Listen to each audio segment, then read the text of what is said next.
Students, आज हम लोग पिछले वीडियो वाले टॉपिक को एक बार रिकैप करेंगे। हम लोग पिछले वीडियो में पढ़े थे सिंगल कॉलम कैश बुक। तो देखिए, एक सिंगल कॉलम कैश बुक का क्वेश्चन है। सबसे पहले लिखता है balance of cash in hand. ये समझने वाली बात है। पिछले वीडियो में जो हम लोग पढ़े थे उसमें बिजनेस स्टार्ट किया था।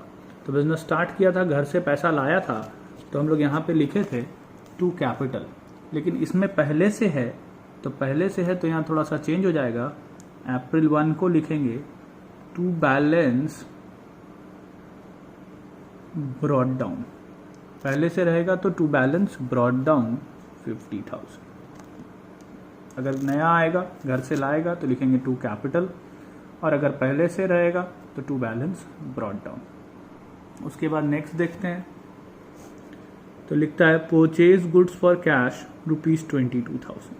गुड्स खरीदे तो पैसा गया, तो यहाँ लिखेंगे 2017 अप्रैल 3 को बाई परचेजेस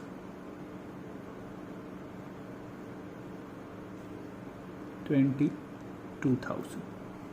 उसके बाद देखो लिखता है परचेज गुड्स और अमाउंट दिया 15,000 और कुछ नहीं लिखा। तो अगर कुछ नहीं लिखा तो ये फॉर कैश ही होगा, क्योंकि नाम दिया हुआ नहीं है। तो परचेज गुड्स है और कुछ नहीं दिया, तो ये फॉर कैश है, और फॉर कैश है तो यहीं आएगा बाई परचेजेस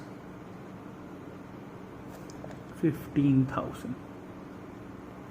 उसके बाद देखो लिखता परचेज गुड्स फ्रॉम गोपी। गोपी से खरीदे 30,000 का। तो 30,000 का गोपी से खरीदे, इसका मतलब है उधार खरीदे, और उधार का बात कैश बुक में हम लोग नहीं करते हैं। ठीक है। फिर purchase goods from Gopi for cash. ये गोपी से खरीदे 10,000 का, और ये नगद खरीदे, और नगद खरीदे तो ये लिखेंगे, क्योंकि यहाँ नाम दिया है लेकिन फिर लिख दिया फॉर कैश, तो इसको कैश में ही मानते हैं, ये कैश में खरीदे, तो ये लिखेंगे 13 को पैसा गया तो बाई परचेजेस। ठीक है, 10,000। उसके बाद है सोल्ड गुड्स। गुड्स बेचे 20,000, तो पैसा आया, तो टू सेल्स 20,000। उसके बाद है सोल्ड गुड्स टू विश्वकर्मा। इसका मतलब ये उधार बेचे, और उधार का कोई बात हम लोग कैश बुक में नहीं करते, ना पैसा आया ना गया। फिर sold goods to Raghunandan for cash. Raghunandan को नगद गुड्स बेचे, तो ये आएगा, तो ये लिखेंगे, सॉरी टू सेल्स लिखेंगे, गुड्स बेचे 18,000। उसके बाद रिसीव्ड कमीशन, यानी पैसा आया, तो टू कमीशन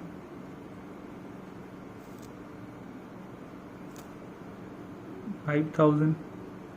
फिर अब पेड रेंट, रेंट दिए तो पैसा गया, तो ये इधर लिखेंगे।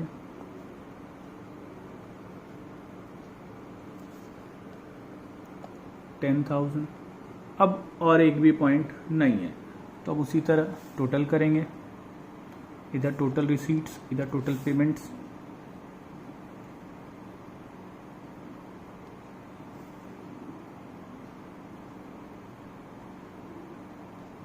ठीक है, तो ये हम लोग टोटल के, इधर आया 93,000, इधर आया 57,000, यानी इतना पैसा आया, इतना पैसा गया, तो कितना पैसा बचा, यानी कितना बैलेंस बचा। तो जिधर ज़्यादा है वो वाला दोनों तरफ लिखते हैं, तो ये 93,000 इधर भी लिखेंगे, और फिर इस 93 से 57 माइनस करेंगे तो आएगा 36,000, वो यहाँ लिख देंगे, इसको बैलेंस बोलते हैं। तो 93 में 57 माइनस करके बैलेंस निकालें, और ये बैलेंस शीट यहाँ लिख देंगे। अब ये जो बैलेंस शीट इधर आया 30 तारीख को, इसका मतलब है 30 अप्रैल को आपके दुकान में 36,000 बचा हुआ था, तो 1 मई को वही होगा, तो उसको लिखेंगे टू बैलेंस ब्रॉड डाउन, और फिर ये पूरे लाइन खींच के बंद कर देंगे। ठीक है। हम लोग का नेक्स्ट टॉपिक है cash book with cash and discount column. इसको समझना, यहाँ पे हम लोग कैश बुक बनाते हैं जिसमें कैश का कॉलम भी होता है, साथ में एक डिस्काउंट का भी कॉलम होता है, और ये एकदम सिंपल है। आपको सिर्फ इतना ध्यान रखना है कि हम लोग पढ़े थे कि पैसा आता है तो इधर लिखते हैं, कैश आएगा इधर लिखेंगे, जाएगा इधर लिखेंगे। कोई भी हम लोगों को पैसा देगा, मुकेश से पैसा मिला इधर लिखेंगे, रमेश को पैसा दिए इधर लिखेंगे। और जिस तरफ लिखेंगे पैसा मिलने पर इधर लिखेंगे, तो डिस्काउंट अगर होगा तो उसके बगल में लिखेंगे। यानी हम लोग को रमेश से पैसा मिला तो लिखेंगे टू रमेश, मान लो 5,000 पाते थे, 4,900 मिला तो यहाँ लिखेंगे 4,900 मिला, पैसा आया 4,900, और 100 रुपीज़ डिस्काउंट दिए तो यहाँ बस बगल में लिख देंगे और कुछ नहीं। उसी तरह किसी को पैसा दिए, मान लो महेश को पैसा दिए तो यहाँ लिखेंगे बाई महेश, महेश को देना था 1,000 लेकिन वो 900 रुपये में मान गया, तो महेश लिखेंगे 1,000 की जगह यहाँ 900, और 100 रुपया डिस्काउंट मिला तो वो इधर लिख देंगे बगल में। ठीक है, तो डिस्काउंट हमेशा कैश के साथ होता है। अगर इधर लिखेंगे कैश में तो डिस्काउंट बगल में लिखेंगे, इधर लिखेंगे कैश में तो डिस्काउंट बगल में। एक छोटा सा चीज़ यहाँ और सीख लो जीएसटी के बारे में। देखो जीएसटी क्या होता है, इसको बोलते हैं गुड्स एंड सर्विस टैक्स। ये कुछ वर्ड्स अभी सीख लो, बाकी एक चैप्टर ही हम लोग को पढ़ना है गुड्स एंड सर्विस टैक्स के बारे में, हल्का सा अभी सिर्फ जान लो। गुड्स एंड सर्विस टैक्स, ठीक है, ये क्या होता है, ये एक इनडायरेक्ट टैक्स है। जब हम लोग गुड्स बेचते या खरीदते हैं तो कुछ प्रोडक्ट्स पे जीएसटी होता है, ठीक है, और ये हमेशा वो पे करता है जो गुड्स खरीदता है। जैसे हम लोग गुड्स खरीदेंगे तो हम लोग पे करेंगे, तो हम लोग पे करते हैं उसको हम लोग इनपुट जीएसटी कहते हैं, इनपुट जीएसटी। और हम लोग अगर गुड्स बेचते हैं तो हम लोग को जीएसटी मिलेगा तो उसको हम लोग आउटपुट जीएसटी कहते हैं, क्योंकि वो कस्टमर पे करेगा। ठीक है, तो हम लोग गुड्स बेचेंगे यानी सेल्स करेंगे तो आउटपुट जीएसटी, परचेज करेंगे तो इनपुट जीएसटी। ठीक है, कोई दिक्कत? जीएसटी अगर अपने स्टेट में हम लोग खरीद बिक्री करते हैं तो दो तरह का जीएसटी होता है, सीजीएसटी और एसजीएसटी। अगर अपने स्टेट में, जैसे झारखंड में हम लोग हैं तो झारखंड में अगर खरीद बिक्री करते हैं तो सीजीएसटी और एसजीएसटी के नाम से लिखते हैं, यानी कि आउटपुट सीजीएसटी, आउटपुट एसजीएसटी, दो तरह का जीएसटी होगा। मान लो लिखा रहेगा 6% है तो 6% सीजीएसटी होगा और 6% एसजीएसटी होगा। ठीक है, कहीं कोई दिक्कत? अगर बेचेंगे तो आउटपुट सीजीएसटी, आउटपुट एसजीएसटी, खरीदेंगे तो इनपुट सीजीएसटी और इनपुट एसजीएसटी। ठीक है, और अगर दूसरे स्टेट से हम लोग खरीद बिक्री करते हैं तो वहां ये दोनों जोड़ के हो जाता है सीजीएसटी और एसजीएसटी, जिसको हम लोग कहते हैं इंटीग्रेटेड जीएसटी, आईजीएसटी। और ये अगर 6% है, ये 6% है तो ये हो जाएगा 12%। ठीक है, यानी इसमें दोनों जुड़ जाता है, एक बार में लिखते हैं। और बात वही है, बेचते समय आउटपुट आईजीएसटी, खरीदते समय इनपुट आईजीएसटी। हम लोग को जीएसटी में पूरा चैप्टर पढ़ना है, उसको बाद में देखेंगे। सिर्फ अभी इतना वर्ड जान लो कि सेल्स के टाइम में आउटपुट जीएसटी होता है, परचेज के टाइम में इनपुट जीएसटी होता है। ठीक है, तो अब यहां देखते हैं इस क्वेश्चन को। देखो 2 कॉलम कैश बुक बनाना है with cash and discount column. सबसे पहले 2017 दिसंबर 1 कैश इन हैंड 25,000। तो 2017 दिसंबर 1 to balance BD, cash in hand दिया है 25,000।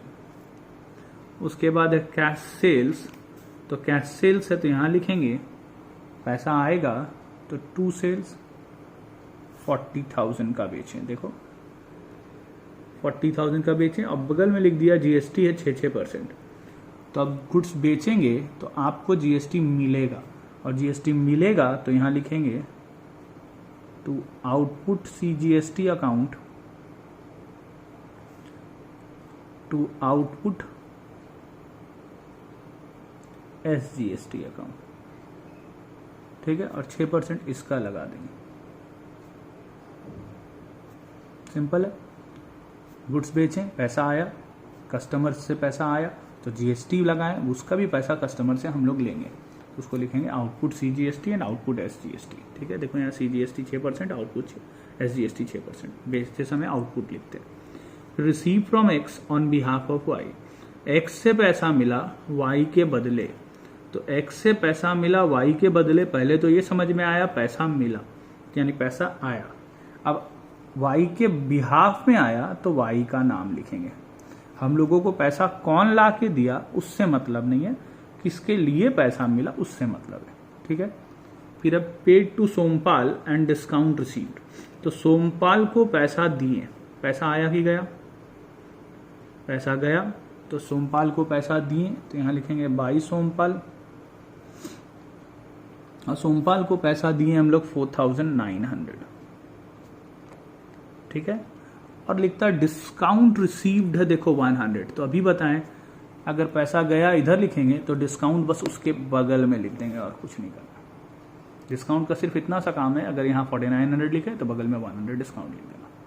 ये डिस्काउंट रिसीव का कॉलम है, ये डिस्काउंट अलाउड का कॉलम है, ठीक है। आगे देखो, receive from Vijay Kumar 7800, discount है 200। तो विजय कुमार से पैसा मिला तो पैसा आया, तो टू विजय कुमार, विजय कुमार से पैसा मिला 7800 और डिस्काउंट है 200। डिस्काउंट बस उसके बगल में लिख देना।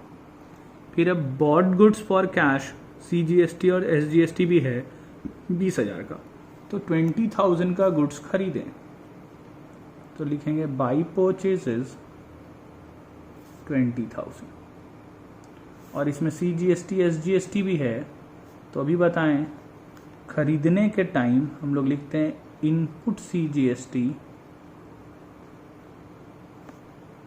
और इनपुट SGST, ठीक है। और ये भी 6% होगा तो 1200 दोनों में लगा देंगे, ठीक है। अब आते हैं आगे, लिखता है पेड कार्टेज, यानी कि भाड़ा दिए, कार्टेज मतलब भाड़ा होता है 1000 रुपया और उसमें भी GST है, तो कार्टेज दिए तो बाई कार्टेज 1000, और इसमें भी GST है, तो कोई भी खर्च अगर होता है तो हम लोगों को GST देना पड़ता है, तो उसको हम लोग इनपुट GST बोलते हैं। खरीदने के समय भी GST देते हैं तो इनपुट GST, खर्च होता है कार्टेज दिए तो भी इनपुट GST, तो इनपुट CGST, इनपुट SGST, ठीक है। ये भी 6% है तो 60 रुपए। फिर है रेमिटेड टू धर्मवीर, धर्मवीर को पैसा दिए तो पैसा गया, तो बाई धर्मवीर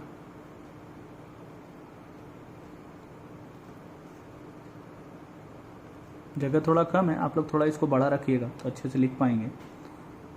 1880, तो धर्मवीर को देखो दिए 1880 और लिखता है डिस्काउंट अलाउड बाय हिम 120, तो बस डिस्काउंट 1880 के बगल में लिख देंगे, ठीक है।